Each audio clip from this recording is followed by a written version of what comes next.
Hello everyone and welcome back to TowerGate. It is TowerGate day number 621, 621, November the 29th, 2018, Thursday. Thank you so much for tuning in. Well, before I get started on the topics of the day, I just want to tell you something that Andrew McCarthy was on Sean Hannity on his radio program, and he was talking about some things that he wrote about in an article which I read about 2 weeks ago, which I don't think I actually took the time to comment on because there was a lot of other things going on. But it's something very key that he talked about in the radio interview today. And they were talking about the Mueller witch hunt and how bad, how corrupt, how criminal, how disgusting and despicable the Mueller witch hunt is. And McCarthy laid it out very simply to Sean Hannity. He said, look, here's how bad it is. And he laid out the scenario. He said, let's just say that everything Mueller is claiming or trying to get after right now is all true. And he can put it all together. Let's just say that Julian Assange or someone on behalf of Julian Assange contacts Jerome Corsi. Says, hey, Julian has got Podesta's emails, and he's going to be releasing them, and they're very, very damaging. He's going to release them. WikiLeaks is going to release them just before the sometime during the fall election. Let's just say that Jerome Corsi then picked up the phone and called Roger Stone and said, hey, guess what? I just heard from someone who's on the inside with Julian Assange that WikiLeaks is going to publish John Podesta's emails sometime during the end of the campaign, and it's going to be very damaging. And so Stone says, great, that's great news. I think I'll call Trump and let him know. At which point Stone would pick up the phone and call Trump and say, hey, guess what, Donald? I just heard from a very good source that Julian Assange has got Podesta's emails, and WikiLeaks is going to publish them somewhere here in the next few weeks during the election. Let's just say that all that happened. None of that is a crime. There is no crime anywhere. There's no crime if someone got a hold of Podesta's emails and gave them to Julian Assange, who is a publisher. Assange didn't go hack the emails, steal the emails, or anything else. They were given to him and he published them. No crime. No crime for someone who knows Assange, who knows this happened, to call Corsi and say, hey, guess what, Jerome? Assange has Podesta's emails and he's going to release them. And let's just say there's no crime there. And it's no crime for Corsi to pick up the phone and call Stone and say, guess what I heard? I heard that Assange has got Podesta's emails, he's going to release them. No crime. And Stone picks up the phone and calls Trump and says, hey, guess what? Julian Assange has got Hillary's emails and Podesta's emails and all kinds of stuff, and he's going to release it all. No crime. There are no crimes. None of these things are crimes. Now, Andy McCarthy would know. He was a federal prosecutor, prosecuted many mobsters, prosecuted terrorists. He was the lead prosecutor on the World Trade Center bombing, the first World Trade Center bombing. He's a very well-known, very well-respected criminal prosecutor from the Southern District of New York, by the way. So, could there possibly be a crime? Well, there could possibly be a crime if Donald Trump, in the questions that he answered about the Trump Tower meeting, or about having knowledge about knowing about Julian Assange or WikiLeaks having these emails or Podesta's emails and releasing them, and then if he said he did not and lied about it, then there would be a crime of perjury, because Trump would have lied in his written questions saying he didn't know about any of that when in fact he did. So that would be the crime. But that's a crime after the fact. It's a crime that would be a crime of perjury, giving false statements to the FBI almost 2 years into the investigation. But the question is the investigation legal? What was the reason for the investigation? Well, the reason, first of all, let's go back to the Rodenstein memo. He appoints Uncle Bob the executioner to be the special counsel. And what, I read it right here. I read it word for word. They published it. I read it word for word.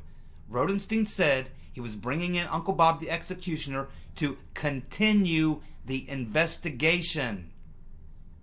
And what kind of an investigation was it? Well, guess what?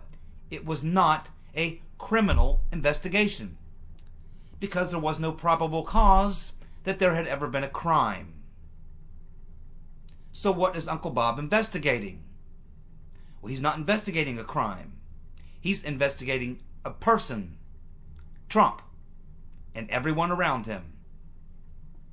So even if Uncle Bob the executioner can prove, now we know this did not happen, but let's say he proves that Assange, someone who knows Assange, contacted Corsi, who contacted Stone, who contacted Trump about the Podesta emails being released, and they had foreknowledge. None of that is a crime. Here's another crazy thing. Sessions did not have to recuse himself because the incident in question, which he was told he had to recuse himself by DOJ lawyers working for Rodenstein, many of them we know, told Sessions because he had been on the campaign and he was compromised, or because he had this conversation with Kislyak and forgot to mention it, all this kind of stuff. None of that stuff really mattered, because it was not a criminal investigation. It was a intelligence operation. Crossfire Hurricane was an intelligence operation, not really an investigation, not a criminal investigation. So Sessions should not have recused himself because there was no criminal investigation, nor was there probable cause for a criminal investigation. They were doing an intelligence operation to try and find out if there was evidence for a criminal investigation. Of course, there wasn't. What they were trying to do was manufacture the evidence to generate a criminal investigation, but they didn't have it. They did not have it at the time that Mueller was appointed, and they still don't have it. That's how bad this whole thing is. And the reason why it should be put to rest immediately. So why isn't it? Politics. Legally, it should be put to bed. Politically, it can't be. That's why Mr. Whitaker has to act, as I've said. Or Trump better appoint his permanent person he's going to put in as Attorney General just as soon as the new year comes and his now 53-seat Senate takes over without the anti-Trump Corker, Flake, and Magoo, in which case he'll get his man confirmed.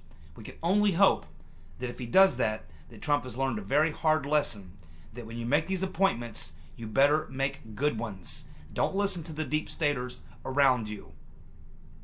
Interview these people yourself and put the right guy, especially the Attorney General.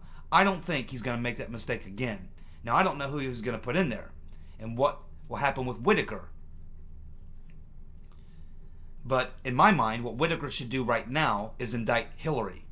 Plenty of evidence, plenty of crimes. Pick a crime, any crime. Tons of evidence. He would have no problem indicting Hillary and getting convictions. And then, once he's got that going, then you bring in whoever your full-time regular Attorney General is going to be. You get them confirmed, and you let them launch the Spygate investigation. At which point, the new Attorney General fires Rod Rodenstein. And then he says, okay, I think I'll just make Whitaker my acting AG, because he's involved now in this Hillary Clinton prosecution. So I'll just have him become my deputy AG. He'll replace Rodenstein, he'll run the Clinton investigation, and I'll run the Spygate investigation. That would be a very good way to proceed. I don't know who Trump's got in mind, but of the people's names I've heard, I would like to see John Ratcliffe. There may be some other people out there that would also be good. I don't like Chris Christie. DeGeneva would be fantastic, but you'd never get him confirmed. So anyway, that is the state of things. If you want to know how ridiculous and how crazy this entire Mueller witch hunt is, that is it in a nutshell. There was never an original crime. All the crimes that Mueller has found, besides the stuff going on with the tax evasion and the bank fraud things on Manifort and Gates, besides that, all the other people, it's been process crimes. And the main target that started the entire thing, Carter Page, never been charged. In fact, he's got us filed a lawsuit against the DNC and Perkins Coie. And as soon as Papadopoulos finishes serving his 14 days, he's likely going to file. Now, let's get to the news headlines. Well, we talked a little bit last night about the Clintons kicking off an evening with the Clintons tour. Now, when I made the video last night, that hadn't began. The evening hadn't started. It was just, we knew some things, but the event hadn't started yet. Well, now the event is in the rearview mirror, and we have some information. You're going to love this. Now, I'm sure some of you have already seen some of the video clips. But basically, what we know is that they were in this arena in Canada where one of the major hockey teams plays. The arena, it's a pretty good sized arena, but the Clintons only sold 17% of the available seats. 17% of the available seats. They were looking for $795 a ticket, but when they realized nobody was buying tickets, they lowered them down to $15 and made them available on StubHub and on Ticketmaster. But people still weren't buying them, even at $15. So now it appears that they had dropped them down to $6. $6. And they still could not get more than 17% of the arena filled. Even when the Reverend Clinton came out, she went, looking for people. There weren't any. I saw a pic of it. It's almost all empty seats. Something else, if you saw any of the video clips, both the Rotten Reverend and the perverts, Slick Willie, look really bad. I mean, they look very weak and feeble. Weak and feeble.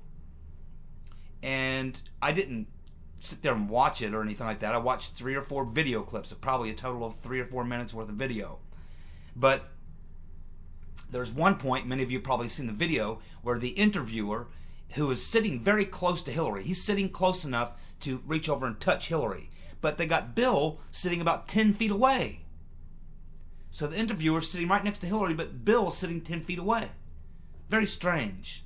So the interviewer's asking Hillary this very long question, and he's just going on and on with this very long question, at which point Hillary breaks into her coughing fit, her uncontrollable coughing fit.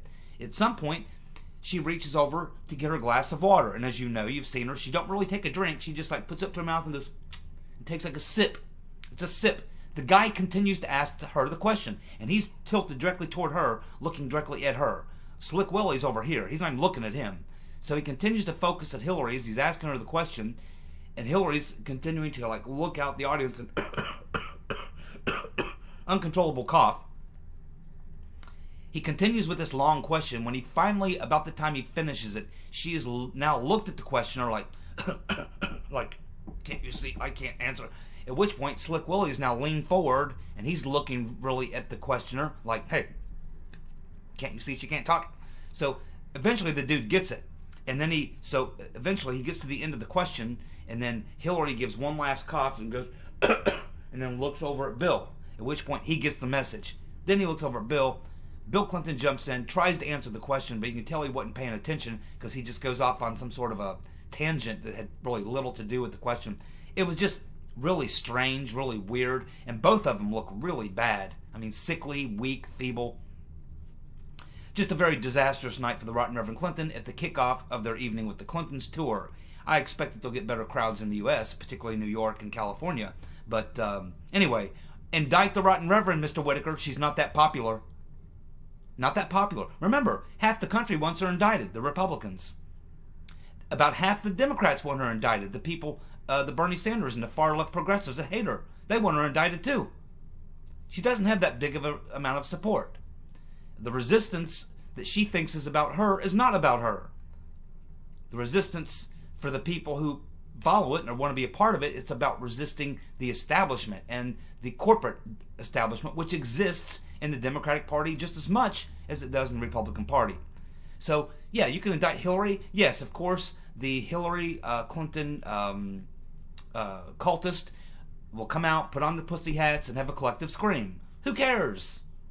Indict her, Mr. Whitaker. Time is right. Fox News blew away CNN and MSNBC in November Nielsen Media Research ratings. Both CNN and MSNBC finished below the Hallmark Channel. That's pretty bad. CNN finished behind Nickelodeon, Hallmark, and the USA Network. And Fox blew away both in the most coveted age demographic, the 25 to 54 demographic. Fox got more viewers in that demographic than CNN and MSNBC put together, including in prime time. There you go. Pelosi has been elected Speaker. Just like I told you she would. I know how things work in the Democratic Party. It's top down, my friends. And Ocasio-Cortez is an obedient little moron. But I imagine that instead of having an office 2 blocks from the White House and a shoebox with no heat, no air, no phone, no security, she's probably now got a cushy little office somewhere up on the main hill. She's probably got a velvet couch, a nice desk, full communications, security. She's got it all. She'll probably get on a nice committee she wants to be on. So, yeah, she was taken care of. Madam Botox knows how to run that program, I can assure you of that. She put down all the challengers, just like I said she would. Because that's how things work in the corporate-controlled Democratic Party. Trump was asked today about pardoning Manafort. He says, oh, that's not off the table.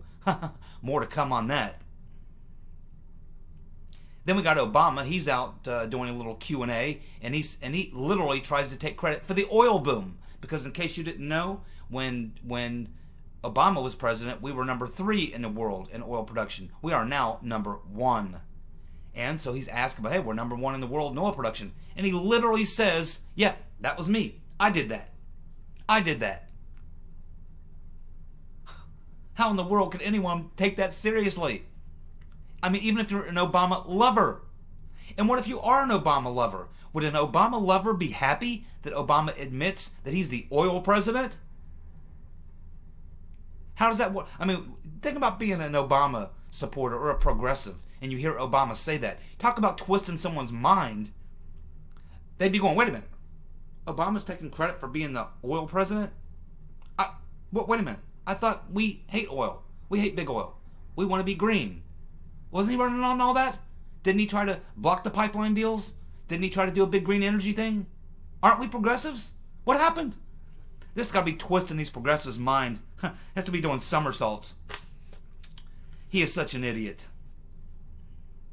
Trump, this is great. Trump retweeted a meme today which shows Rodenstein, Clinton, Obama, Comey, and others behind bars. I saw the meme. It's pretty funny. I've seen it before. It's been passed around before. It's nothing new. It's just that someone sent it to Trump and he passed it around. It's pretty funny. Well, it looks like Saggy is back in the news. Saggy Daniels.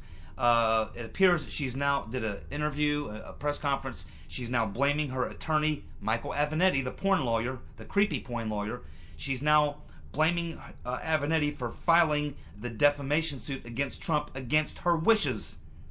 Trump, of course, won that case, and now Saggy and Avenatti are both on the hook for about $350,000 in legal fees that the judge said they must pay. Saggy has also accused Avenatti now for ignoring her request for an accounting of donations raised for her defense and for opening a second fundraising account in her name without permission. It sounds like Saggy is about to go legal on Avenatti. She said that she's contacted him several times to find out how much money has been donated to her. He's probably pocketed all that money. Then he sets up a second type of donation account for her and doesn't even tell her about it. He's probably pocketing all that money too. Now, I sat right here months and months ago, when she brought that creep in, and I said, she's going to be sorry because he is going to screw her too. He's going to do her too, just like he does everyone else. She was a sucker. He saw her coming and took full advantage. I can just about guarantee you she's going to now go get another lawyer to sue Avenatti. You watch and see. President Trump tells the Washington Post that he is waiting for the perfect time to declassify the Carter Page, FISA, and other documents because he says if he already had done it, it would be yesterday's news. And he also said that his original lawyer, Emmett Flood, suggested to him to hold on to the declassified material and use it for leverage at the perfect time. Trump says he will release the documents for the sake of transparency. So clearly he's got a plan, as we, all assume he does, and he's waiting for the right time. And it's probably going to be somewhere. He wants to do it right in probably the heat of the 2020 presidential election. Probably as soon as the Democrat nominee is named is probably the day he'll declassify it. Could be happen sooner. He may be forced to do it sooner just to stave off the coup. I want him to just do it tomorrow, man. Let's just go. Let's just roll. There's enough there to keep it going to 2020, believe me. Well, we have the idiot Mr. Potato Head, John Brennan, sending out another unhinged tweet. Many of you have probably already heard it, but if you haven't, here it is. Mr. Potato Head. Your feelings of inferiority, insecurity, and vulnerability and culpability are loud and clear. You remind me of how many corrupt authoritarian leaders abroad behave before they were deposed. Bob Mueller's name will be revered in the annals of U.S. history. Your name will be scorned. Boy, he's a nut. You're going to jail, Mr. Potato Head. You're going to jail. Count on it. Well, of course, we talked last night about the Mississippi election. The polls had not closed at that time. It was about 8:30 when I brought that to your attention. We now know she was up by 10. It appears that there's no questioning of this election. It was pretty much a big win. It ended up being about a 10-point, in fact, exactly a 10-point election, with Hyde-Smith winning 55-45. So that locks it in. That gives the Republicans the Senate majority with 53-47. And that's very important because you still have one or two sort of anti-Trumpers with Collins and Murkowski. So having the 53 means that you don't have to worry about Collins and Murkowski anymore. They could vote against him on everything he does, and he would still have 51 votes, and he's still got Mike Pence. And, of course, Corker, Flake, and Magoo are gone. So there you go. Looking very good. Ivanka Trump tells ABC News that there is no equivalency between how she and the Rotten Reverend managed their email accounts. Ivanka said all her emails dealing with scheduling and logistics are all stored on the White House system and are all part of the public record. She deleted nothing or anything else. On the other hand, the Rotten Reverend used a private server that for at least 3 months was unsecured and unprotected, unencrypted, the whole 9 yards. She deleted 33,000 emails after they had been subpoenaed. There were hundreds, if not thousands, of classified emails, born classified emails, on her private server, including 22 that were SAP, special access, so secret that the government doesn't even admit that these programs exist. She also was told by her chief of security at the State Department, you cannot use those Blackberries. She literally said, F you. She went to China, she went to Russia, and not only did she use her Blackberries where she was told not to, she told her staff, screw the security people, use your Blackberries all you want. Not only that, she's never explained how she got those aerial photographs, which had to be done in a skiff where you're not even allowed to go in and take a device in. They make you give up your devices before you even enter the skiff. But somehow, she got aerial photographs, she's got classified information, names of informants, and various other things, agents working for the intelligence and the State Department, that were all transmitted over to her private server. And they've never explained how they even got there.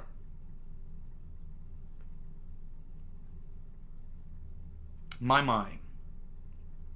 Well, the hardcore anti-Trump Murphy Brown show was canceled after its first episode. Thank God we've been spared that.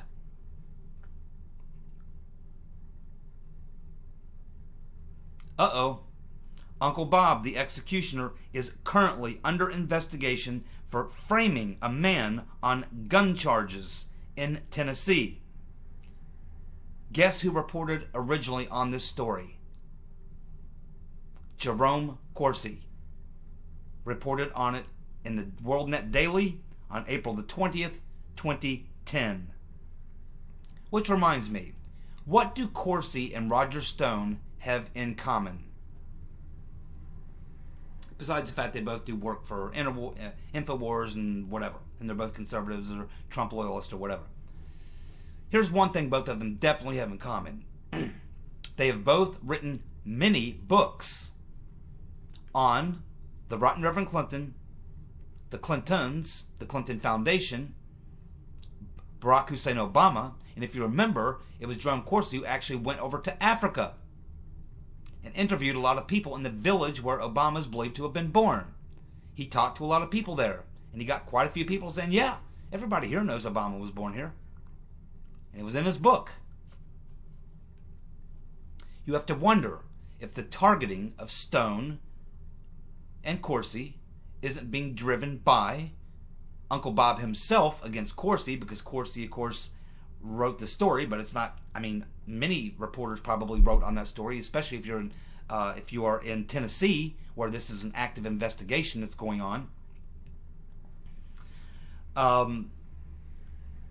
But certainly the Rotten Reverend Clinton and Obama would have a personal dig with Corsi and with Stone, and would probably send a little message over to Mueller's team and say, hey, Corsi and Stone, before you finish, make sure you get those guys on a process crime, which is exactly what they're trying to do to Corsi and Stone. Hopefully they'll resist. I'm glad to see that they're standing up and resisting.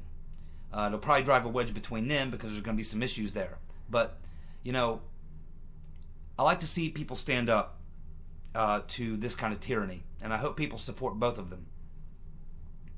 Now, here's probably the zinger of the day for me. I don't know about you guys, but here's the zinger of the day for me. We find out, well, we found out yesterday that Corsi's lawyers have been meeting and sharing information with Jay Sekulow, who represents Trump, one of Trump's lawyers. But we now know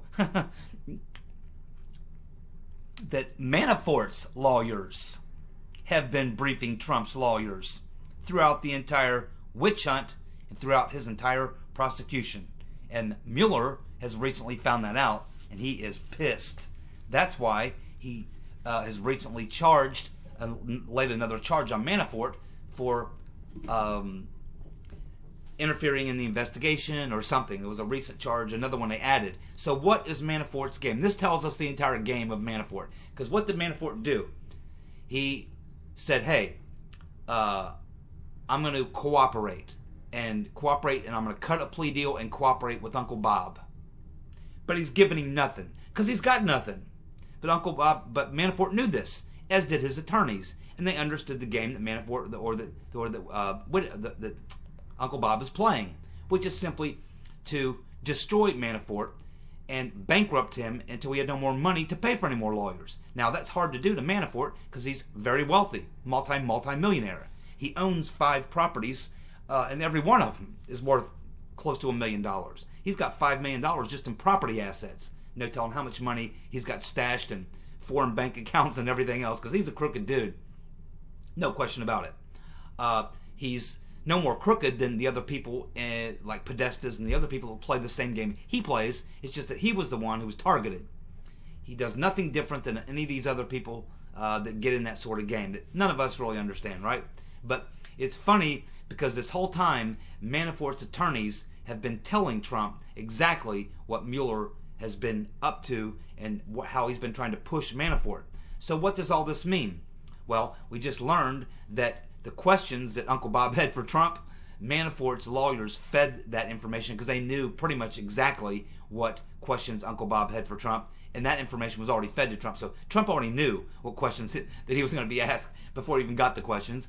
He's gotten all this deep information about the interactions between Manafort and the Hillary donor posse. He's been getting all this information. His attorneys have been, and have been sharing it with Trump. So in other words, they have known a lot about how desperate Uncle Bob is, and that's why Trump's been so confident to go out on Twitter and say the things he says, because he's been getting the inside skinny for months and months and months from Manafort's lawyers. Now, so what Manafort did is at some point he thought, look, Uncle Bob's never going to stop until I'm out of assets. Well, I really don't want to be bankrupt at the end of all this. So the best thing I could do is stop the bleeding. And how do I do that? Well, I go ahead and tell Uncle Bob that I'll cooperate and I'll cut a plea deal. At the same time, I'm going to make sure that my attorneys are feeding Trump's attorneys. Why? Because if you're doing Trump such a wonderful favor, maybe he'll do you a wonderful favor, such as a pardon. This is Manafort's strategy. This is Manafort's strategy. Stop himself from being bankrupted by agreeing to a plea deal and agreeing to cooperate. And then, once Uncle Bob does his charges and gets it all done, then Manafort doesn't cooperate, doesn't give him anything, clams up.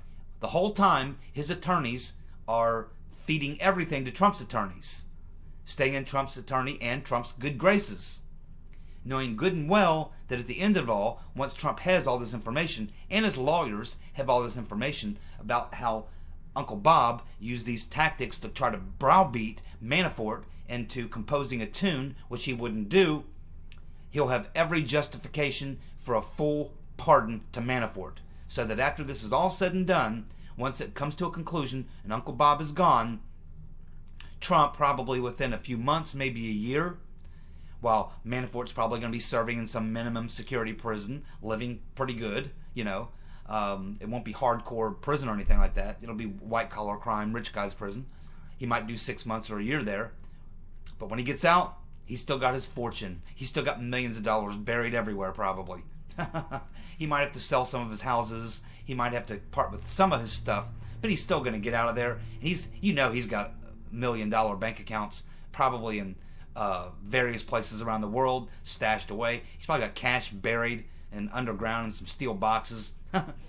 Manafort has set him up self well. He's not an idiot. And he certainly played Uncle Bob here, because very likely this is going to work.